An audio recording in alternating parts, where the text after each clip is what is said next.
తిరుమల పవిత్రతను కాపాడుతామని భక్తులకు హామీ ఇస్తున్నామని అన్నారు సీఎం చంద్రబాబు నాయుడు. ఇక్కడ వెంకటేశ్వర స్వామి మహిమ కూడా ఉంది. ఏది నడిపించినా వెంకటేశ్వర స్వామి నడిపిస్తాడు. మనం నిమిత్త మాత్రమే. ఆయన ఒకసారి తలుచుకొని ఆయన పేరుతో మనం ఏ పని చేపట్టినా అది ఆయనే సుజావుగా జరిపించే పరిస్థితి వస్తారు. అది నా ప్రగాఢమైన నమ్మకం, విశ్వాసం. అందుకే నేను నిద్రలేస్తే ఎప్పుడైనా సరే నాకు ఏ కష్టం వచ్చినా ఆయన ఒకసారి తలుచుకొని దానిపైన నిర్ణయం చేసుకుంటాను. ఆ నిర్ణయం ఎప్పుడు కూడా నేను తప్పు చేయకుండా ముందుకు పోయేదానికి ఉపయోగపడతా ఉంది. ఇక్కడుండే వాళ్ళు కూడా ప్రతి ఒక్కరూ ఇక్కడ పనిచేసే వాళ్ళు కానీ వచ్చే భక్తులు కానీ పవిత్రమైన భావంతో మీరు ఇక్కడ ఉండాల్సిన అవసరం ఉంది.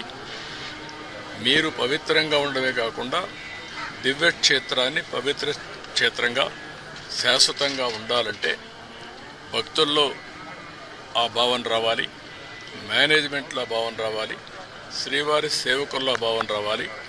అందరం కలిసి మళ్ళీ దీన్ని ప్రపంచంలో ఉండే హిందువుల మనోభావాలకి ప్రతిబింబం వెంకటేశ్వర స్వామి టెంపుల్. అందరూ కూడా ఇక్కడ ఏం జరిగినా కూడా ఆలోచిస్తూ ఉంటారు.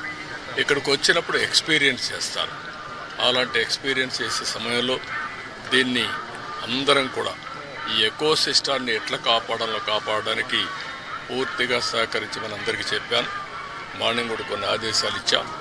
ఆదేశాలన్నీ పాటిస్తానని చెప్పి నేను ఆశిస్తున్నా. ఎప్పటికప్పుడు గవర్నమెంట్ ఓవరాల్ గైడెన్స్ ఇస్తాం.